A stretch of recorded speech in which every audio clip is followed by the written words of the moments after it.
अधिकची माहिती जाणून घेऊयात आपले प्रतिनिधी संदीप राजभोकर यांच्याकडून। संदीप, काय सांगाल? उद्या फक्त मुख्यमंत्री आणि उपमुख्यमंत्र्यांचाच शपथविधी होणार असल्याची माहिती आहे। अगदी बरोबर आहे। आताच्या घडीची सगळ्यात मोठी बातमी म्हणावी लागेल मोहिनी, की उद्या फक्त तिघांचा शपथविधी हा आझाद मैदानावर होणार आहे। मुख्यमंत्री आणि उपमुख्यमंत्री पदाचे जे दावेदार आहेत त्यांच्या तिघांचे शपथविधी होणार आहेत।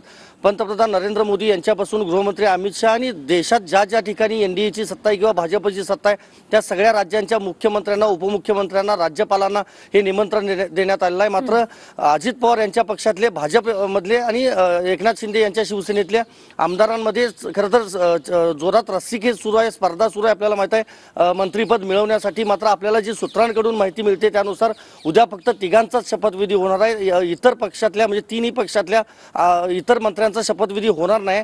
आमदारांचा जो शपथविधी होणार आहे तो विशेष अधिवेशनामध्ये होणार आहे आणि जे नागपूरमध्ये अधिवेशन होणार आहे त्यापूर्वी मात्र मंत्रिमंडळ अस्तित्वात येणार असल्याची माहिती आहे। राजभवनामध्ये त्या इतर मंत्र्यांचा शपथविधी जो आहे तो पार पडणार आहे उद्या। खरं तर पंतप्रधान नरेंद्र मोदी यांनी देखील खूपच कमी वेळ जो आहे तो मुंबईच्या दौऱ्यामध्ये दिलेला आहे। त्यामुळे जी चर्चा होती त्यानुसार आपल्याला सूत्रांकडून जी माहिती मिळते त्यानुसार मुख्यमंत्री आणि दोन उपमुख्यमंत्री हेच फक्त उद्या शपथ घेतील। मुख्यमंत्री म्हणून देवेंद्र फडणवीस हे शपथ घेणारच आहेत। त्याचबरोबर राष्ट्रवादी काँग्रेसचे नेते अजित पवार हे उपमुख्यमंत्री पदाची शपथ घेतील। शिवसेनेतलं मात्र नाव अजूनही समोर आलेलं नाही। एकनाथ शिंदे हे उपमुख्यमंत्री पद स्वीकारणार की ते अन्य कुणाला देणार हे बघावं लागेल, कारण दिल्लीच्या बैठकीच्या वेळा ते शंभूराज देसाई आणि उदय सामंत यांना दिल्लीमध्ये घेऊन आले होते। त्यामुळे शिवसेनेकडून अजून नाव जरी आलेलं नसलं तरी इतर मंत्र्यांचा शपथविधी जो आहे तो उद्या होणार नाही। फक्त तिघांचा शपथविधी उद्या आझाद मैदानावर संध्याकाळी 5 वाजता पार पडणार आहे। अगदी संदीप, एकूणच या सगळ्या पार्श्वभूमीवर आता कोणाला मंत्रीपद मिळतं ते पाहणं अतिशय उत्सुकतेचे। धन्यवाद तुम्ही दिलेल्या माहितीसाठी।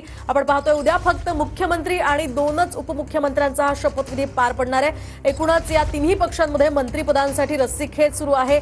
सगळे लॉबिंग करताना सुद्धा आपण पाहिलं होतं आणि एकूणच आता कुणाला मंत्रिपद दिलं जातं, कुणाला या ठिकाणी नाराजीचा सामना करावा लागतो हे पाहणं आता अतिशय महत्त्वाचं आहे। उद्या शपथविधीची खरं तर जोरदार तयारी करण्यात आलेली आहे। नागपूर अधिवेशनापूर्वीच मंत्रिमंडळाचा शपथविधी पार पडणार असल्याची माहिती आहे। मात्र उद्या फक्त मुख्यमंत्री आणि दोन्ही उपमुख्यमंत्र्यांचा शपथविधी पार पडणार आहे। एकूणच आपण जर पाहिलं तर फडणवीसांच्या नावावर शिक्कामोर्तब झाल्याची सुद्धा माहिती आहे। त्यामुळे आता उपमुख्यमंत्री पद शिंदे स्वीकारणार अशी ही माहिती समोर येते।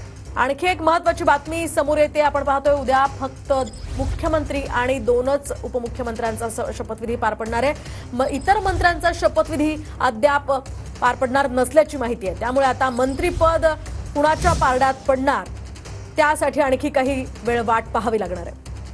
आपण पाहतोय आताच्या घडीची ही सगळ्यात महत्त्वाची बातमी आहे। इतर मंत्र्यांचा शपथविधी अद्याप निश्चित नसल्याची माहिती सूत्रांनी दिली आहे आणि त्यामुळे आता एकूणच या तिन्ही पक्षांमध्ये बैठकीत काय निर्णय होतो, काय चर्चा होते त्याकडे सगळ्यांचं लक्ष लागलेलं आहे।